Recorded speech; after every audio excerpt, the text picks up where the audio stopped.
Армысыздар достар, мына бүгін қорғалған деп отырған тақырып мынау енде судың жиналуы, яғни гидроцелий, болмаса водянка деп атамыз. Көп жағдайларда бұл балаларды кездесіп жатады, жасөспірімдерде, болмаса жаңағы үлкейген кісілер кездесіп жатады. Енді жас ерекшелігіне байланысты әрқалай болуы мүмкін. Ал енді айтатын болсақ, мынау гидроцелийнің, яғни судың жиналуы, бірінші айтатын болсақ, еннің тұсындағы судың жиналуы гидроцелий дейміз. Яғни бұл жерде париеталды, яғни висцералды мынау қабықтардың арасындағы жиналған суды осы гидроцелий деп аталады. Бұл әртүрлі себепке байланысты жиналуы мүмкін. Ең алғашқы себептердің бірі, яғни қабыну болуы мүмкін. Екінші мынау травма болуы мүмкін. Үшінші себеп мынау жүрек қан тамыры бар аурулардың әсеріне байланысты декомпенсация сатысында осы іш қуысындағы төменгі органдарға судың жиналуы астриттан кейінгі жағдайда жиналуы мүмкін. Одан кейін себептер бұл ісік, қатерлі ісік болатын болса, яғни еннің бойында, осы кезде судың жиналуы мүмкін. Ал енді оралатын болсақ, мынау бастапқы нәрестелерге келетін болсақ, нәрестелердің жасында, мысалы 6 айында, 3 айында, 5 айында, 8 айында енінде жұмыртқасында яғни су болып жатады. Бұл айтатын болсақ физиологиялық болуы мүмкін. Мына памперспен көп жағдайларда жүріп қояды. Жерде аэрация, яғни ауа алмасу болмағанның әсері мүмкін. Болмаса жаңағы су өтуі мүмкін кішкентай нәрестеге. Осы кезде судың жиналуы болуы мүмкін. Болмаса туғаннан судың жиналып болуы мүмкін гидроцелий. Ол 2 жасқа дейін су өздігінен жоғалып сорылып кетеді. Ал енді ересектерде кездесетін осы гидроцелийге оралатын болсақ, айтатын болсақ, мынау травма алды, яғни соққы алды, еннің тұсына соққы алғаннан кейін, сол жердегі ткандардың зақымдануына байланысты, қабыну процесінің болуына байланысты, сол жерде су жиналып қалып қояды.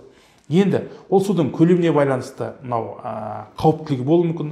Мысалы, көлем ұлғайған, болмаса жаңағы бала жоспарлау барысында, мысалы, сперматозоидтардың әлсіреуіне алып келуі мүмкін. Бұл судың үлкеюіне байланысты, мына еннің қабырғасының қысуына байланысты. Екінші себеп бұл тамырлардың қысылуы болуы мүмкін. Еннің бойындағы тамырлардың қысылуы. Бұл көп жағдайларда мына варикоцель операция жасатқаннан кейін осы су пайда болып жатады. Болмаса архит, эпидемит аурулар болады. Осылардың асқынулары осы гидроцелийге алып келіп жатады.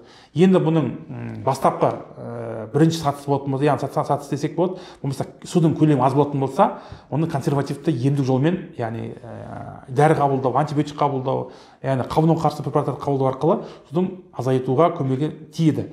Ал енді егер де судың көлемі 30 мл одан жоғары болатын болса, әрине бұл жердегі емнің жасау әдісі тек қана операция жасау арқылы суды алу керек. Енді бұл гидроцелийнің кейбір жағдайларда болады, ұзақ уақытқа жүре беруі мүмкін. Біреудің денсаулығына кері әсерін тигізбеуі мүмкін. Біреуде жаңағы ұрпағының болуына әсерін тигізіп жатады.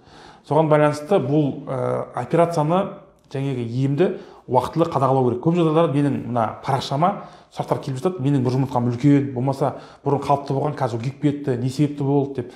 Енді оны жанынан батпағаннан кейін, ешқандай балаларда ешқандай ауру болмағаннан кейін білмей жүре беруі мүмкін.